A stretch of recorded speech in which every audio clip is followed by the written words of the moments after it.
Hello and welcome to our podcast named Detours. This podcast embraces the unexpected twists and turns that shapes the journeys of our lives that God sends us down. I'm your host and fellow traveler, Mike. I'm here with my beautiful wife, Deb, and we invite you to join us on this exploration of uncharted territories we encounter along the way. So without further ado, let's dive into this episode.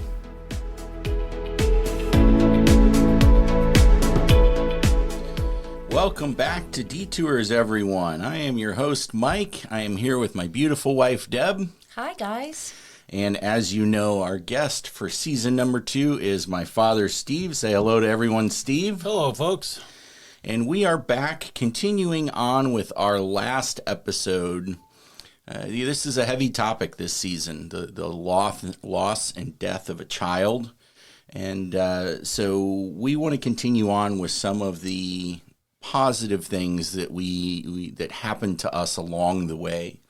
We didn't want to just focus on the negative emotions and so on and so forth. So this is going to be hopefully another more encouraging episode for everyone. And it begins a few years after Stuart passes away. And Dad, you had a little bit of a burden on your heart. Can you walk us through the very early stages of the Ronald McDonald House? So it really started, I think you'll recall in one of the earlier episodes that Stuart's cardiologist called and asked Sandra and I to come over to talk to us, and he did. And I said to him then, I said, we've been so blessed by all of the people that have, taken care of Stuart. We'd like to really give something back in return. And that statement was made, and it was probably made several times for almost 8 years. The pediatric hospital had sort of I'll call it a steering committee. We weren't really a board, but they did put me on that steering committee. And the steering committee was headed up by a guy named Dr. Craig Anderson, who was the head of pediatrics. And every time we'd have a steering committee meeting, I would always say to Craig, when are you going to put me into action here? I just really want to give something back. And he says, well, it's coming. One of these days we'll figure out the right role for you. And he said, right now that everything, there's just nothing going on. I go, all right, fine. So one day the phone rings and he goes, all right, I got it for you. I said, what's that? He said, well, we want to build a Ronald McDonald House on the campus here at Loyola so that all of our families have a place to stay. And immediately I knew that was the right thing to do because, as we mentioned, the waiting room in the pediatric ward allowed for smoking. There'd be 20 people in that room. They had really uncomfortable chairs. The smoke was so thick you could cut it with a knife. Yikes. And there were children running around because there were no toys there for them to play with. It was just a big room. And so I immediately said, I'm in. Let's do this. He said, well, we're going to have an organizing committee meeting in a week or so. Come on over. So I did. And what I learned was that Loyola is the closest hospital to the corporate headquarters of McDonald's at the time. And so this was going to become sort of the showpiece of McDonald's.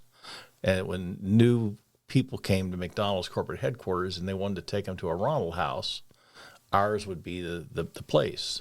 So was Ronald McDonald House around at that time, or is this like the inception of? No, Ronald McDonald House at that time, I can't tell you exactly how many, but there were several. Okay. There was already 1 or 2 in Chicago at that point in time. As a matter of fact, there's 7 or 8 there today, and that there's hundreds worldwide now.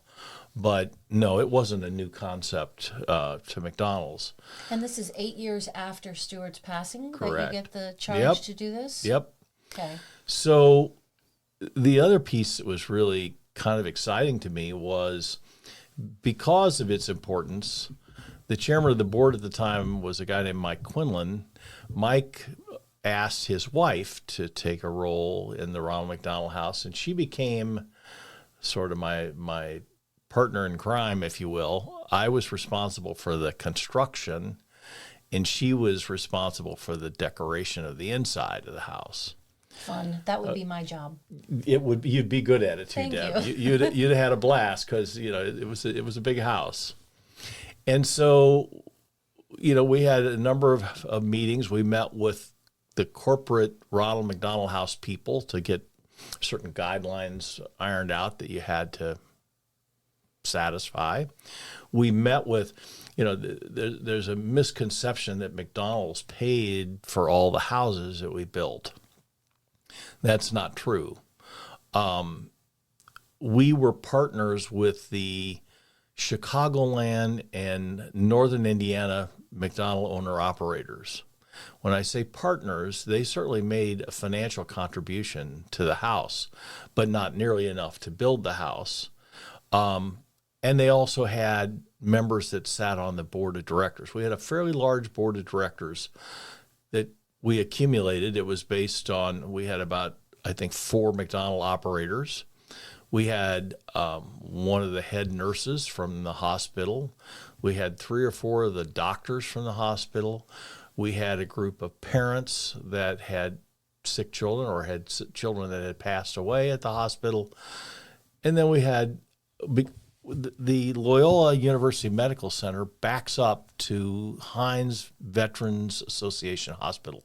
So a VA hospital. And Dr. Joan Cummings, who was the head of that Hines VA hospital, also sat on the board. And as it turned out, it was really a blessing because they donated the piece of land, or they leased the piece of land to us to build the house on. So we now have assembled this group of people, and I have to say, usually when you get a board of directors, there's conflict. Everybody wants to push their own agenda. Way. This was the most amazing group of people I have ever met in my life. If I could have chosen anybody myself, I would have chosen the same people that we had. Everybody had the same goal. Everyone understood this was for the benefit of sick children. And it was really an amazing, energizing board of directors, to say the least. So we met. I didn't know what my role was going to be. I just knew I was a part of this. And at that point, Dr. Anderson said to me, how would you feel about being responsible for the total construction? Meaning that you would pick the architect, you would choose the design, you would choose the contractors, you would work with the contractors all the way through the process till the day we turned it over to the house manager. I knew nothing really about construction, but I said, yeah, I'll do that. I just understand I'm not a construction genius. I said, oh, you don't have to be a construction genius. So we started our process, which was an interesting process. I had a vision that said, I do not want the Ronald McDonald House to look like a Holiday Inn or a hospital. It needs to look like something out of Disney World. I wanted a castle. I wanted something that had imagination to it. So the kids weren't going, they weren't bored with it. I wanted something really special. And so we held there were a number of press releases sent out, and we had a call for Architects Day. And we invited all these architects to come, and they listened as I gave my vision for what I wanted. And then each architect then came back and gave a brief presentation on their credentials and all this kind of stuff. And we picked 4 architects to compete for the job. 3 of the architects were guys that had designed buildings for the Loyola University campus. They had a lot of, institutional building type experience. But there was a guy there that was truly the outlier. He was a young man. In those days, he had the really skinny tie. He wore all the really modern clothes. And he was just, none of us believed he was the right guy, but I said, let's put him in the process. He was looking for a break. He wanted to create something, and he'd done some house remodelings and stuff. And I'm like, let's give him a shot. What the heck? So we gave him the shot. The day comes that they come to present their presentations, and to cut to the quick, very quickly, first architect, Holiday Inn. Second architect, hospital building. Third architect, prison. No. It's just terrible. It just didn't look good at all. So Marilyn and I are sitting there, and I'm going, this is either going to be the worst thing I've ever seen, or he's going to just be amazing. So he walks in and he says, I'd like to explain to you my inspiration for the house. He said, I have a number of friends of mine that are in the healthcare industry, that are nurses and such. And he said, I've met with them, but I also read 2 children's books. The first one was The Lion, the Witch, and the Wardrobe and the Trip to Narnia. And the second one was a book called The Secret Garden, about a girl that was ill and she would go out to the garden every day and nature would heal her. And so he said, I built my concept around that. Sounds like a great start. He's got our attention all of a sudden. I'm like, this guy might really nail it. Let's see what it looks like. And he takes the cover off the board that's got the external elevation drawing. And I'm like, oh my God, that's it. That's it. I was so excited. But then he starts to tell the story. And he said, the way I've crafted this, he said, every parent wants to make sure that their children are okay, that they know where they're at, that everything's all right. He said, I've built this house in such a way that it resembles a mother wrapping her arms around her children. So all of the children's places, like the toy room and the living room, all those things are surrounded by the rooms going up 4 stories. And every one of them, you can look out the window and see down and see your kid. And if you're in the kitchen fixing dinner, you can see your children. Oh, that's great. He said, there's one other surprise that I'll tell you about later. Okay. So I'm pretty impressed. And it was beautiful. Yeah. Every floor had a laundry on it for the people to do their laundry. Every floor had a relaxation area with a TV and video games and all that kind of good stuff. It was, for all intents and purposes, it was perfect. So he says to us, he said, I've built 2 rooms in this house that I think are really important. The first one is a chapel. He said, I put a small chapel up on the 2nd floor. And he said, I've designed it in such a way that it encompasses all the major religions. So that, depending on what your religion is, there's Christians and Muslims, and, he went through the whole thing. And he said, I've kind of designed it with that in mind. I'm like, that's pretty impressive. And he said, I have a library so that the kids can go in and read books. I'm like, well, that's kind of cool. He said, but I need to tell you the rest of the story. He said, if you read the book, the Lion, the Witch, and the Wardrobe, there's a wardrobe that as you open it, you step into the wardrobe and it takes you to Narnia. He said, I've built a secret room for the kids. He said they go up a staircase, a spiral staircase, to a turret at the top of the building, and they can. It is a playroom filled with all kinds of stuffed animals and not hard toys, but like beanbag chairs and things where the kids can just lay around, and they have all these windows that they can see out over the whole campus. Wow. And I'm like, wow, is right, And I'm so excited. So then he goes on to say, but that's just the part of it. The other part I want to explain to you is I've done an elevation drawing of the whole piece of property. And he said, I talked to you about the secret garden. He said, I've included a secret garden in the plan. And he had this beautiful garden that he had drawn into the plan. And I'm like, oh man, we've done it. This is it. So clearly, Marilyn and I both agreed this was the guy, but we had to get the board to agree. So we got the board engaged, and they all knew what my vision was, and they all agreed. I don't want a Holiday Inn here. They saw that plan, and they just went bonkers. It was so cool. And all of a sudden, we had ourselves a real plan. And it was that plan that really launched our effort, because now all of a sudden we got to start raising money, like to the tune of $4 million. And so we plan a black tie gala. And we had it down. I think our first one was at the Field Museum in Chicago, where they had the big dinosaur and all this stuff. And the cool part of it was that night we raised, I don't know, $800,000 or $900,000. Wow. It was just incredible.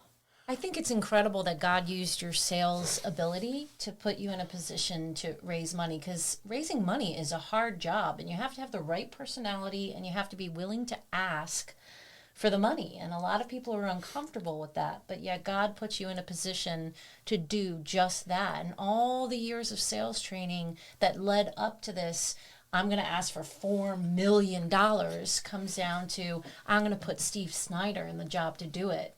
Thank you. I agree with you. My favorite story that I need to go back before the Ronald House was really in motion. We were having one of these initial planning sessions, right? And we had it in the pediatric conference room. And we just finished our meeting, and I'm walking to the elevator, and right next to the elevator, across from the elevator, is the waiting room. And I see this lady, and she's just sobbing and crying and stuff. So I went over and I sat down next to her, and I said, "Can I help you? Is there anything I can do?" No, there's nothing you can do. And I said, "I lost a son here at this hospital. I can identify with the pain you must be going through. Can you tell me a little bit about the problem?" She said, "Yeah, my son has a brain infection, and they just had to do an emergency tracheotomy to keep him alive." And so I said, "Well, do you have someone that you need to call?" She said, "Oh, I've called my husband. He's on his way over." So I said, would you like me just to sit here with you until he arrives? She goes, "Oh, would you do that? That would be so nice." So I just sat there with her, and the elevator doors open, and this man steps off the elevator, and I recognize him immediately. I had promoted a fellow that worked for us in New York City, and promoted him and brought him to Chicago to be a manager of our business. And he'd only been in Chicago a few weeks. And he steps off the elevator, and he says, "Steve, what are you doing here?" I said, "Mike, what are you doing here?" He said, "This is my wife." Oh, wow. This was one of my employees' wives, and their son was sick. I tell you that story to tell you this story. So the day comes that we decide we're going to invite all the major contractors in Chicago to come to the Ronald McDonald House kickoff meeting, because we want them all to submit bids. And the deal was Mike and I were each going to give our testimony, if you will, and tell Mike. No, Mike Colucci is the guy's name. Oh, okay. Yeah, this Mike he wasn't ready for that just yet. He will be, but. So Mike Colucci is his name. We get up in front of all these contractors. It was the most incredible thing you've ever seen. And we feed them lunch, and we tell them a little bit about, we show them the blueprint. And then I said, guys, I think it's really important that you hear the story of one or two people and why we need this here. Because I'm going to ask you for something when this is done. I'd like to introduce you to Mike Colucci. So Mike Colucci gets up and tells his story. And he said, I grew up in New York City, and my father always told me, if you have to sleep somewhere, like in a public place, he said, use your wallet, take your wallet out of your pocket and lay it on the floor and put your head on your wallet, because if they're going to steal your wallet, they're going to have to pull it out from underneath your head, and your head's going to hit the ground. He said, there were many nights I slept in this waiting room, and I pulled my wallet out of my pocket and slept on my wallet because I had no place to go. Wow. These big construction dudes they're just dying. There's tears coming down. Then I tell my story of Stuart. And when it was all said and done, there wasn't a dry eye in the place. I said, guys, here's the deal. I'm not asking anyone here for a specific contribution. My only requirement is, if you're going to be the guys that build this house, you have to make some sort of a contribution. What that is, how you make it, I don't care. you have to have a vested stake in this house. So when you give us your bid, we're not going to take necessarily the lowest bidder. We're not going to take, it's not a contest to see who can donate the most money. I just want you to participate. And so that was it. Well, we brought all the guys back together. They gave us their bids. And ultimately, we selected a company named Power Construction. And the reason we chose, number one, they'd done a lot of the building on the campus, but, the people at Loyola knew a lot about them and were very comfortable with them and said they'll do good quality work. So we got our construction company. We've got our architect. We just have to make sure where we're going to put this place. So that's where Dr. Joan Cummings, who runs VA Hospital, comes along, and she says, I've got this perfect piece of property, and it sits right over here, right next to the campus. And I can't give it to you, but I can lease it to you for $1 for 99 years. Wow. I took the board out there. Everybody looked at it. This is a winner. It's a beautiful piece of property. And it's right next to the hospital. Right next to the hospital. Parents can go back and forth. We could provide transportation, a shuttle bus, and we took people back and forth from the house so they didn't have to drive their car. So then all of a sudden now Hines is very busy as a part of this. And the interesting part of it was the ability to get the lease for $1 had to be approved by Congress because this was a piece of government property. So the Democratic senator at the time introduced a piece of legislation to do this. The head of the Armed Forces Committee was Republican. He didn't like the Democrat. So he sat on it, and he didn't do anything. It went into committee and never came out. And it went for months. And we had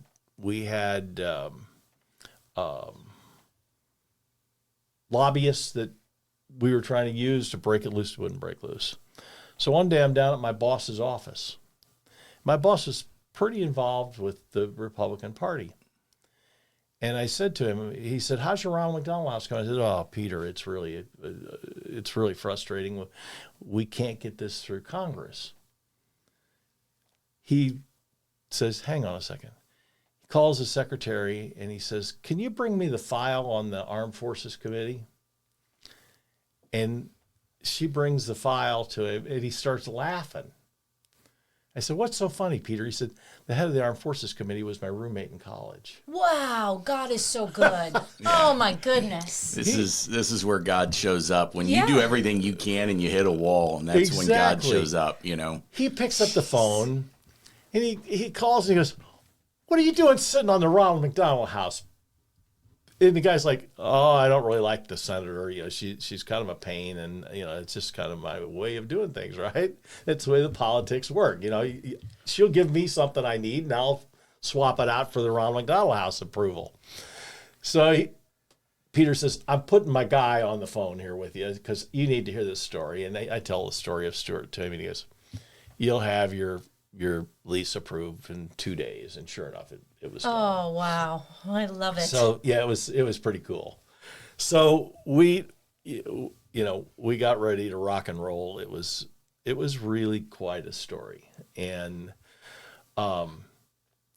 we started construction, and basically my role was to be at the house every Friday morning. We had a construction meeting every Friday morning, and we would review what we had done the week before. If the architect was there, the power construction manager was there. It was a guy named Mike DiCarlo, and good Italian guy. Yeah, and Mike was fairly young. Had just been hired. This was his first job with power construction. And a really likable guy. And, we never really talked much about my life or his life, but, he was on the job and doing a good job. And so we're working our way through things. But we never really had a chance to talk about the fact of why I was doing this. And that's important because you're going to hear something later that ties to all this. So long story short, we start construction. We work, every Friday for a couple hours. And the board of directors like, when can we go see the house? You can go look at the outside all you want. No, we want to get inside. So finally we got the houses drywalled and everything is safe enough that nobody can, injure themselves. Mike says, okay, Thursday night, which is board meeting night, you can have the members of the board come over. So I said, Mike, let me ask you a question. Can they write graffiti on the walls? He says, as long as you do it in pencil, I'll kill you if you do it in an ink pen or a Sharpie. But if you do it in pencil, we can paint right over the top of that, and it'll be fine, but it'll be preserved in the walls. So when the board members came over, I gave everyone a pencil. And I said, it's yours. Write what you want to write. So I went into the family room, and I wrote a letter to Stuart. Oh. And I just signed it, Love, Dad. And the whole time, my goal of this project was this was going to be something special in honor of my son. This was my memorial to my son, and it was going to be the best. So I wrote him a note, fairly lengthy note on the wall, and it was one of the longest board meetings we had because people went from room to room and they wrote things and they asked, wrote blessings to the person that occupies this room. Oh. It was so cool. I hope I can keep it together when I tell the rest of this story because it's usually very emotional. It's okay if you don't keep it together. So I come Friday morning for the construction meeting, and there's cars everywhere. And normally it's a beehive of activity at this point because we're in full swing. There's all these cars, not a person moving. I don't see anybody. I'm like, what's going on? So I go in the house, and they're all reading the stuff on the walls. Oh. And so, okay. And I'm seeing people crying. Mike says to me, the construction man, he says, I need to talk to you. I said, okay. Took me into the family room. Is that you that wrote that? I said, yeah, that's mine. He said, tell me the story. And I told him all about Stuart. And he just digested it. He was crying. I was crying. That was it. We have our meeting. The guys go to work. A week later, I show back up at the house. No activity. Nothing. Where are they all at? There's cars everywhere. They're all standing together in the family room. And they said, Steve, we've read everything on these walls. We want to make our own contribution. We're going to work every Saturday from now till the end of the project for free. And we promise you, we're going to deliver to you a house that has no punch list. And we're going to deliver it early, and we're going to deliver it on budget. And so all these people worked every Saturday at no cost to us. And they had to get the union permission. They had to do all kinds of stuff. But it was reading the walls that made all that difference. That's the price of admission that you paid by losing Stuart, though. For sure. It gives you the ability to walk up to a woman that's sobbing in the waiting room and comfort her. It gives you instant credibility when you walk in and ask for $4 million and people want to know why. It's a terrible price to pay, but it does catapult you, to levels that other people just don't have. And I think that's, it's losing a child is so very, very hard, but you took that energy that you would have spent on Stuart, and rather than sitting around in depression, you made a choice and you did everything you could. And look what God did. Look at how many but God moments you've already described, and the story's not over. That's right. And for the audience that's listening, pay attention to these things, because if you're stuck, do make the choice, make the difficult choice to get off the bench and back into the game. It's difficult, to do it. To say the least, it's difficult. But if you can do something positive to make this tragic situation a wonderful outcome, it's not going to replace Stuart, not in any chance. But think of all the lives that have been impacted since that time. Every room had a Bible in it. Every room, I would spend lots of time at the Ronald House, just sitting and talking to families and hearing their stories.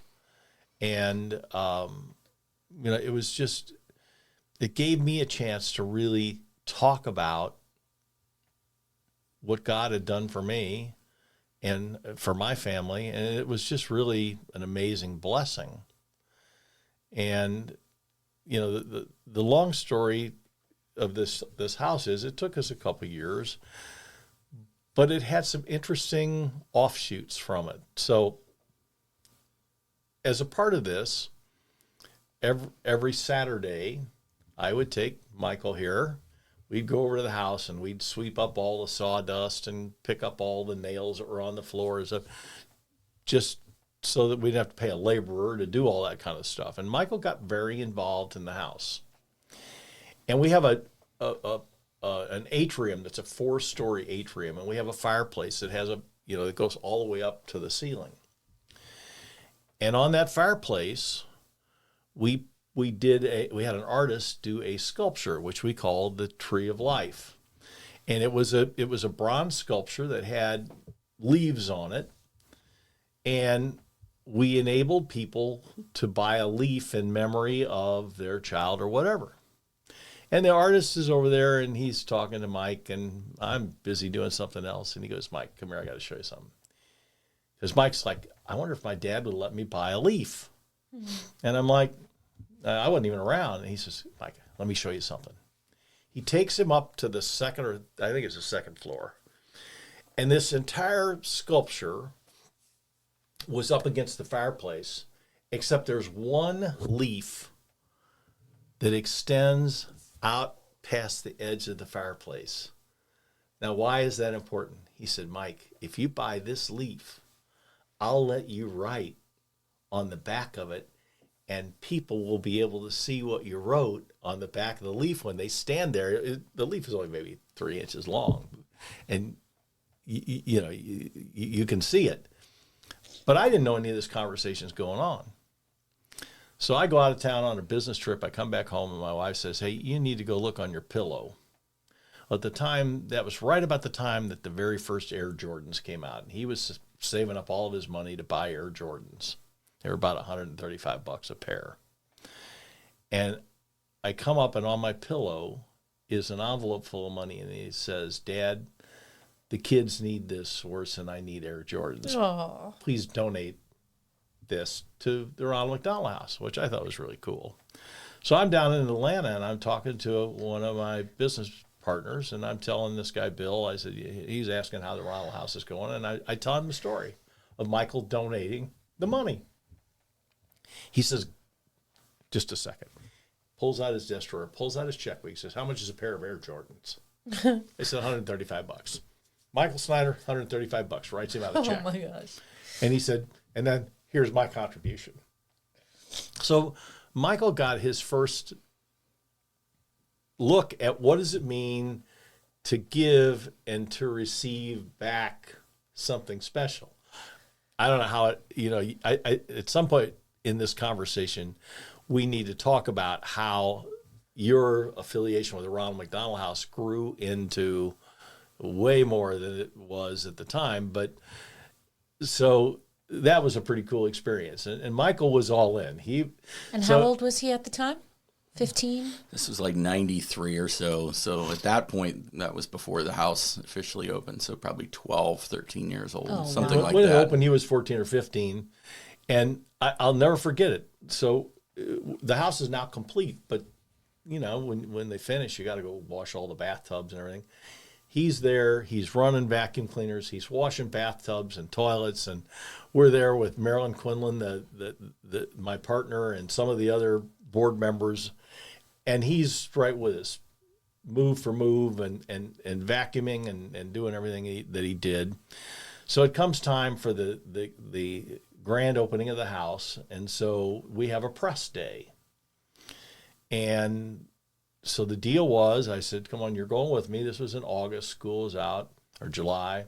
I said, Mike, here's what I want you to do. I said, there's going to be all these reporters come, and they're going to take a tour of the house, but I can't take them all at once. So here's what I want you to do. Take them in the kitchen, get them a cookie, get them a cup of coffee or a Coke, and just seat them in the family room, and we'll take them in shifts. Okay, Dad, no problem. Day goes by, perfect day. Lots of people show up. So I'm driving home that evening, and I get a phone call. I had one of the early car phones. Wow, fancy. Yeah. Oh, yeah. I get a call from my boss, Peter, the guy that helped us get this thing through the Congress. He goes, that was quite an impressive interview your son did on the radio today. I'm like, what? He goes, yeah, you need to turn on the radio station. I'm sure you'll hear it, because it cycles about every hour. So I turn on the car radio, and sure enough, Bob Roberts of WVBM is doing a radio interview with Michael. And he's telling the whole story of Stuart, which is really cool. So next day, I open up the newspaper, big article with all kinds of pictures of the house and everything, and talks about Steve Snyder. The majority of the article is about Michael, who tells how he took his Air Jordan money and gave it to the house and all this kind of good stuff, which was really cool because, you know, he really embraced what was going on there.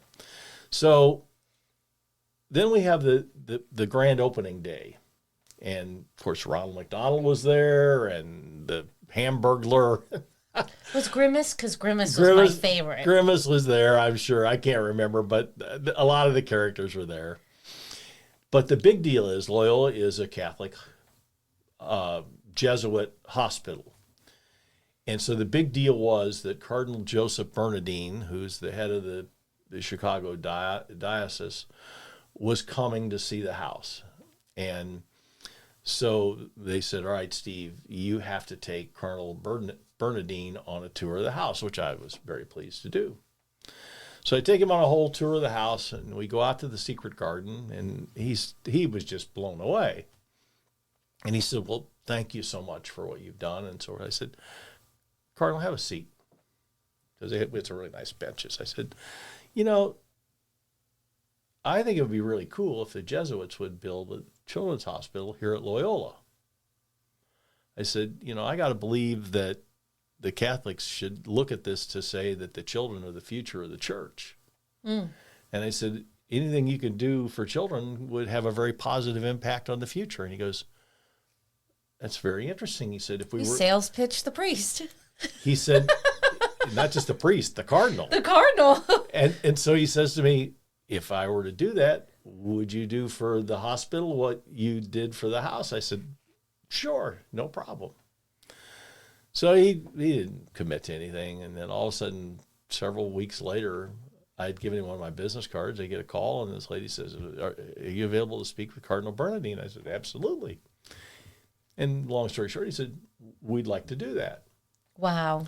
And so we went to McDonald's and said, look, you have the Ronald McDonald House here. Why not call this the Ronald McDonald Children's Hospital? And McDonald's made a major, major contribution to that hospital, which is really cool. And then I got involved in not nearly as deeply, but I was certainly involved with the hospital itself, and it was really cool. Well, about that time, Michael goes away to college. I'm sitting on the board. I'd been on the board now for 10 years, and you got to take a break once in a while. Michael comes home from college, and we have a summer picnic every summer to celebrate. I think it was maybe the 10-year anniversary of the house, something like that. And he had just graduated, and all of a sudden he disappears. And I wasn't too worried because he knew every inch of that house. And he just went off, and he was wandering through the house. And when he came back out, he said, Dad, I really feel like I want to get involved here. I said, you know what, this is perfect. I said, I'd like to get off the board. Why don't you take my board seat? And he did. Wow. And all of a sudden, there was born what I believe to be one of the most special parts of this, because what happened was Michael got a heart for charity. And he still has it. And he still has it. And, I think at this point it's really important, Mike, that you tell the story, because Mike sat on that board for a couple of years and then took a job here in Florida. Yep. South Florida. Yep. And I think you need to pick up the story so that people can see, not only did we do something nice for a lot of people with sick children in Chicago, but it changed a life. And I'm so proud of what he's become. And tell the story. So for me, I moved to South Florida, took a new job, moved to South Florida. And part of the new job was networking. And so I got involved in the Fort Lauderdale Chamber of Commerce. And through the Fort Lauderdale Chamber, I got introduced to a lady named Dr. Anna Calderon. She's still there to this day. But she serves at the Children's Diagnostic Treatment Center in Fort Lauderdale. And, just because of everything we had gone through with the Ronald McDonald House, I just, naturally started talking with her and just saw the same heart that she has that, everybody had at the Ronald McDonald House in Chicago. She's in it for the right reasons. And just got to know her over the years and, just served over there in whatever way I could. A lot of times it's, getting toys for their Christmas toy drive, backpacks. Now that we're at Calvary Chapel, a partner of Calvary Chapel is Publix, and they deliver trucks of food every so often to us. And the Children's Hospital has a little pantry, actually a very large pantry, where they give away food. And so I've been able to get them connected with Publix and Calvary Chapel, and so they receive food, and it's just been a very wonderful relationship that her and I have, been able to maintain over many, many years. But it was all just due to what happened. You're training a child, especially in those years. Around 12, 13, 14, 15, you're really training a child as to who they're going to be when they grow up. Those are the most important years for church. Those are the most important years in developing a child. And those are the years that I was the most involved at the Ronald McDonald House. So, maybe some people are sitting there saying, oh, that's amazing that your son did that and so on. And so, but to me, it was just like, no, that's just the natural thing to do. But it was because I was brought up that way. I don't look at it necessarily as something special, but that's the thing to do, especially when it comes to sick kids with Stuart and our family. And that's the natural thing to do, help people out. I consider myself very lucky. And it's been a blessed relationship, me and the Children's Hospital, for many, many years. So I still, to this day, Dr. Calderon texted me just the other day. They needed some backpacks for a school outreach that they were doing. So I'm on the case with that one. And even another organization, EMA, in South Florida, EMA's Every Mother's Advocate, and it's parents that are fighting for their kids in the foster care system. There's a wonderful young lady named Charlie that runs that organization, and man, she's a spitfire. And people ask, I'll go to their fundraisers or, friend raisers, as they call them, people's, networking. Hey, how do you know Ema? Oh, I know Charlie. Oh, what do you do for Charlie? I said, I just answer the phone. When Charlie and Dr. Calderon call, I answer the phone, and whatever they need, you have not because you ask not. And Calvary can help with some things, and there's other things where we don't have connections. But the things that we do, I give them everything that I've got to get those things for them. So it's been an amazing training. The Ronald McDonald House is an amazing training. And even, we went back to that house. I think it was on the, 93? 2000. Yeah, it probably was the 10-year anniversary. And I think they said 17,000 families had gone through that house at that point. and you sit there and you have Stuart in one hand and you have 17,000 families in another. And, this is one of those situations where if who knows what the number is now too. You said it was over 100,000. 100,000 nights of occupancy. Yeah, nights of occupancy. This was when on the anniversary. I think this was 10. They just said 17,000 families. Who knows how many nights that correlates to? But you have Stuart in one hand, and you have all these families in the other hand, and you inevitably you're going to ask the question: what would you rather have? Would you rather have Stuart, or would you rather help all these families? And my answer is I want to have Stuart. But that's why I'm not God. I would do anything to have my little brother, except Margot and Greg. I wouldn't give them up. But anything else almost is fair game, and including Ronald McDonald House. But God asked this family to walk down a path that we didn't want to walk down, and we said yes. And it's changed everything. It's changed, everything that my dad started has continued, and that legacy for Stuart is cemented completely. And it's amazing because we go back to that Ronald McDonald House, people don't know who we are because it was either 93, 94, 95. All right. You and I were debating that last night. I can't remember when it opened, but nonetheless, coming up on 20 years, that place. Almost 30. Or 30 years, yeah.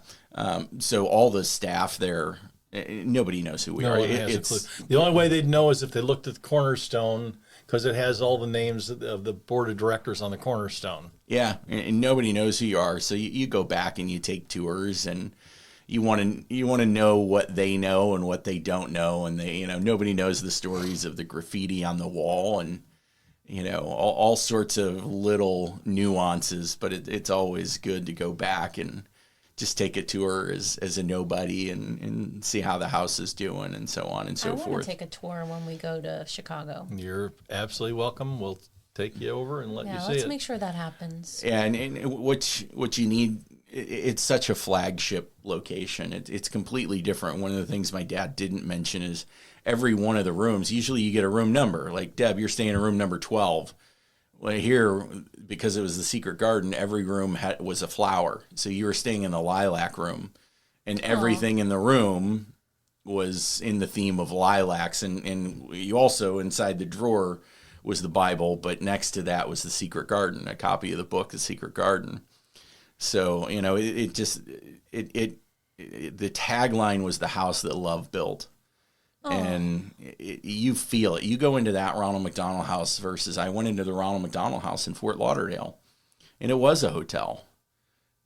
Whereas Chicago, just everyone, like my dad said, everyone involved was just so amazing, and everyone was working towards the same goal.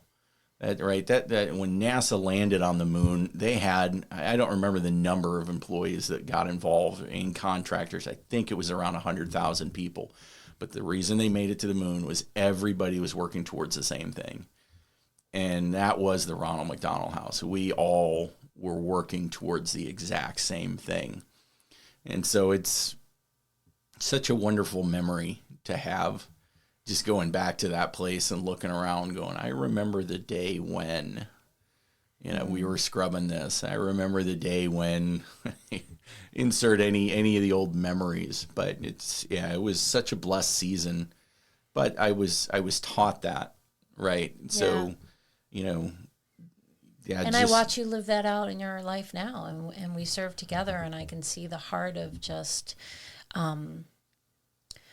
there is a heart of love to serve.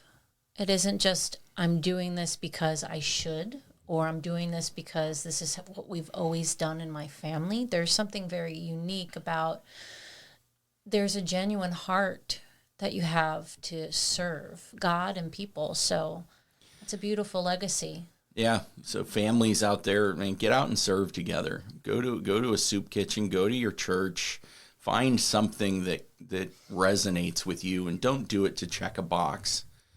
Go listen to the stories, because there are more stories like Stuart out there that resonate with us, and it resonates with construction guys and so on and so forth. But there's so many different areas, homeless, you name it. You can find it. So I highly recommend, and bring your kids, because it teaches them the heart of serving. And I think this world is losing that. It's losing that compassion, and it's losing that ability to serve. Because of my own personal experience, I oftentimes get a chance to share with others. And one of my employees lost his son 3 years ago. And his son was really a unique kid. This was a kid that if a new person showed up at school and was sitting at a table at lunch by themselves, he would go sit down next to him. Or if there was a girl that wasn't going to get invited to the prom, he would go invite her. And he just had the most incredible heart. And at his funeral, How did he die? He unfortunately took his own life. But gosh. The sad part of this is at the funeral, like 25 kids each wrote one sentence on a 3x5 note card, and they read them about Cam. And the interesting part of this whole thing was everything that, he was so kind to me. He was everything was about kindness and the way he treated people. So I talked to his parents and I said, look, you have a special son here. Everyone loved him. I said, you guys need to start some sort of a charity around this. And interesting enough, at the same time, Cam was a hockey player. He played for the high school hockey team. The hockey coach felt the same way. So John and his wife came up with Cam's initials were CK. So they came up with a charity name called Choose Kindness.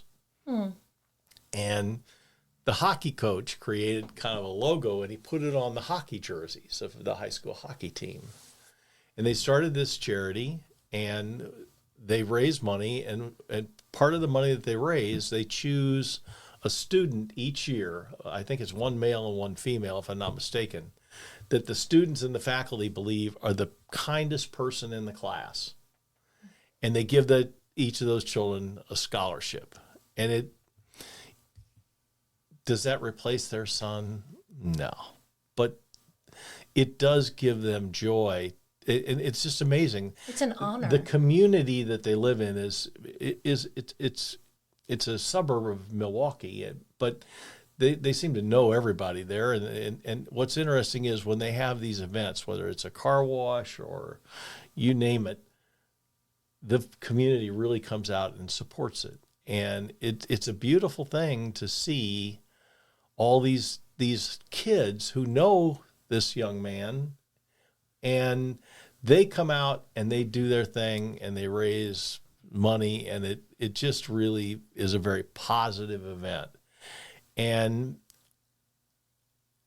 I can't tell you, what it does for you, but it certainly will never replace your child. It will not. But it's like a ray of sunshine that comes into your heart that says, I did something good in honor of my child. Whether it's your mother or your son or your aunt or your uncle or your spouse, whatever, find a way. And it doesn't have to be perfect. You mentioned that lady that in one of the previous episodes that went to the cemetery every day and read a child book to their son. Well, what if they had changed that just a little bit and said, I'm going to go to the city library every day and read a book so that all the children in the library would get benefit from that? How would that have changed things? Because if you're believing that you're reading to the spirit of your son that passed away, that spirit with your son goes with you wherever you go. They're not buried in that grave. If she were reading that story in the library, he'd be right there with her. And so there are ways that you can find to give back. And you don't have to make a time commitment like I did to build a Ronald McDonald House. It can be something fairly insignificant. It might just be, I'm going to go participate with another charity and, like you said, work in a soup kitchen, or I'm going to, volunteer my time to help with their, or I might participate in a walkathon, all these kinds of things. I have another employee that works with me, and she and her husband really felt compelled. They have a dear friend that they have 2 children that had Duchenne's disease. What is that? I wish I could really explain it to you, but I can't. You'll have to Google that one. Okay. But the long and the short of it is they started I'll call it a race. It's a 0.1K race, so a tenth of a kilometer. But they started it 10 years ago, and I think it's 10 years, and they've raised money. Everybody gets pledges, and every year they raise $60,000, $70,000, $80,000 for this charity, and it wasn't even their own child. It was some friends of theirs, but they really felt compelled to do it, and they've invested years of their lives in this thing now, to the point where it's just really something special, and they've raised an awful lot of money. I used to know the number, but it's in the hundreds of thousands of dollars for sure.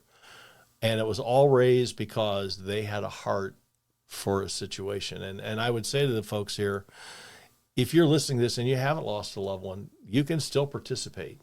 Sure. One thing I can say is that every time I've stepped out and done something, I don't look for any kind of payback whatsoever, but I always feel like God gives back to me in ways that I feel like, wow, I got a return on my investment. I wasn't even looking for one. Oh, he multiplies efforts. He does, for sure. And if you're looking to, the best part about the Ronald McDonald House was, for me, I didn't have time to sit around and feel sorry for myself because I was so busy doing stuff to get it going, right? So you'd say it was very therapeutic. It was very therapeutic. Even though it had been 10 years later, it was still very therapeutic. And wow, there were always moments during that whole ceremony. The day we did the groundbreaking ceremony, the day of the dedication, the day we wrote on the walls, that it was front and center in my mind that was for Stuart. And it was really important to me that it came off just right.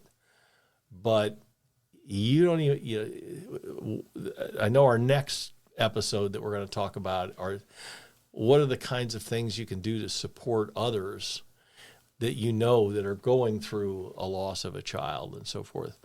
Maybe what it means is that if you encourage them to start a charity and you help them get it started and do those kinds of things, because it can make a huge difference.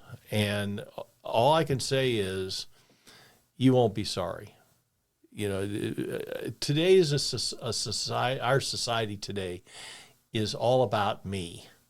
Gimme, gimme, gimme. What's this going to do for me? Try it just once and say, what can I do for someone else? You'll be so blessed. It will just blow you away. Amen. Well, I think on that note, let's save that and bring that back to the next episode. I think there's a lot of people that don't understand, to sit on the sidelines when something like this happens because they just don't know what to say, don't know what to do. And so the next episode, as my dad mentioned, we're going to come back and we're going to talk through how to support, how to say the right things, say nothing in the right way, and get involved when a tragedy like this happens in someone else's life. But until then, we thank you guys so much for joining us for this episode. We will be back in a couple weeks with a bit more information for you guys on how to get involved. But Deb, as always, ton of fun. Thank you for joining us all.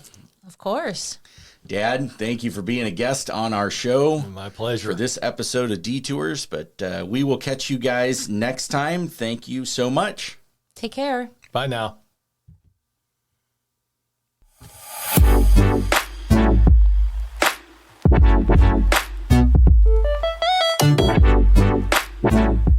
Thanks for listening to Detours. For more content, you can find us on Spirit FM Radio, Spotify, Apple Podcast, Google Play, or on our website at detours.life.